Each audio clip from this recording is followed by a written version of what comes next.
ब्रह्मानंद जी कौन है? कोई हाथ खड़ा करके बताएगा? आज के कोई संत नहीं है ब्रह्मानंद जी। विवेकानंद जी का नाम सुना है? सबने सुना होगा। ब्रह्मानंद जी विवेकानंद जी के ही गुरु भाई थे, एक गुरु से दीक्षित थे और इनके गुरु का नाम था स्वामी रामकृष्ण परमहंस। आप देखिए वंशिका, ये डायनेस्टी कैसी चली आई। रामकृष्ण परमहंस जी के गुरु कौन है? तोतापुरी जी। और रामकृष्ण परमहंस जी किसको दीक्षा दे रहे हैं आगे? किसको दे रहे हैं दीक्षा? स्वामी विवेकानंद जी को, ब्रह्मानंद जी को। और जब ब्रह्मानंद जी ने अपने भीतर बहुत कुछ देखा तो ब्रह्मानंद जी ने क्या कहा? हमारे गुरु पूर्ण, पहला शब्द पूर्ण, यानी कुछ इनकम्प्लीट भी है। हमारे 10th के टीचर कुछ और होते हैं, 12th के कुछ और होते हैं, ग्रेजुएशन के कुछ और होते हैं, म्यूजिक के कुछ और होते हैं, कॉमर्स के कुछ और होते हैं। इसी तरीके से अध्यात्म गुरु अलग होते हैं।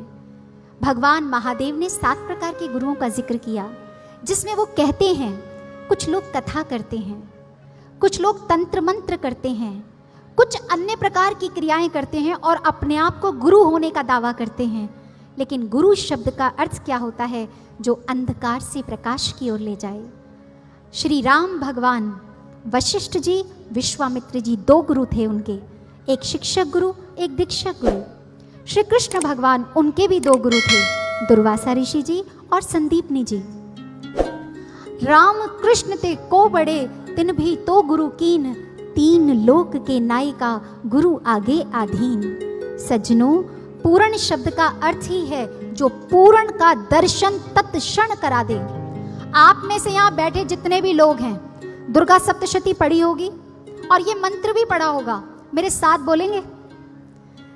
या देवी सर्वभूतेषु ज्योतिरूपेण संस्थिता, नमस्तस्यै नमस्तस्यै नमस्तस्यै नमो नमः।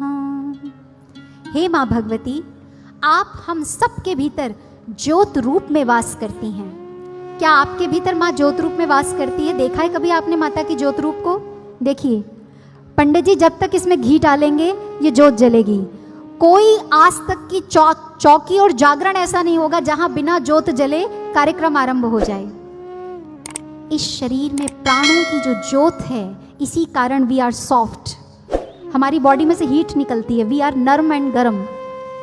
वो प्राण शक्ति गुरु तत्क्षण दर्शन कराते हैं। और पूर्ण गुरु की पहचान है, जब वो ब्रह्म ज्ञान की दीक्षा देते हैं तो मस्तक पर हाथ रखते हैं। इस दिव्य नेत्र को खोलकर जब ध्यान की अवस्था में एक शिष्य बैठता है तो राजा हिमालय की तरह कह उठता है, माँ आपके दिव्य रूप का दर्शन मैंने अपने भीतर किया। इसीलिए जब अभी आरती होगी तो आप क्या करेंगे? ज्योत ऐसे लेके ऐसे धारण की जाती है, इस स्थान पर ज्योत के दर्शन होते हैं। साथ ही साथ जो मंदिर में घंटे बजाते हैं, ऐसा संगीत अंतर में सुनाई देता है। आपने कभी सोचा है दुर्गा चालीसा में हम क्यों कहते हैं निरंकार है ज्योति तुम्हारी, तिहु लोक फैली उजियारी? अगर माता की ज्योत कॉटन से, घी से ही जलती है तो निरंकार क्यों बोला? और देखो घर घर दुर्गा चालीसा पढ़ी जाती है। और यहाँ बहुत से ऐसे लोग बैठे हैं, देखो जी ये तो गर्ग जी ने बुलाया तो हम आ गए। हमारे इष्ट तो ठाकुर जी हैं, हमारे घर में ठाकुर जी का मंदिर है। ठाकुर जी का एक अवतार हुआ है नरसिंह का, मानते हैं? किस भक्त के लिए हुआ था? प्रहलाद के लिए। चलिए म्यूजिक के साथ सुनते हैं, माँ भगवती का कोई कहीं कनेक्शन है विष्णु भगवान से, हमारे ठाकुर जी से?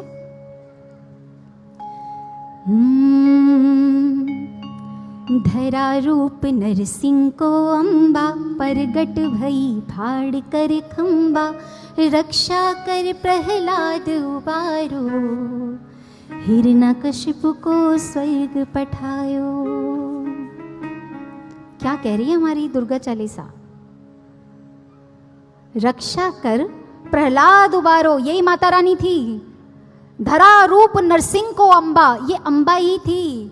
और सब शादी ब्याहों में ये मंत्र बोला जाता है, ओम सर्वमंगल मांगल्ये शिवे सर्वार्थ साधिके शरण्ये त्र्यंबके गौरी नारायणी। ये त्र्यंबकम मतलब क्या है? ओम त्र्यंबकम यजामहे सुगंधिम पुष्टिवर्धनम, ये महामृत्युंजय मंत्र में भी आता है। त्र्यंबकम, कोई बताएगा अर्थ क्या होता है?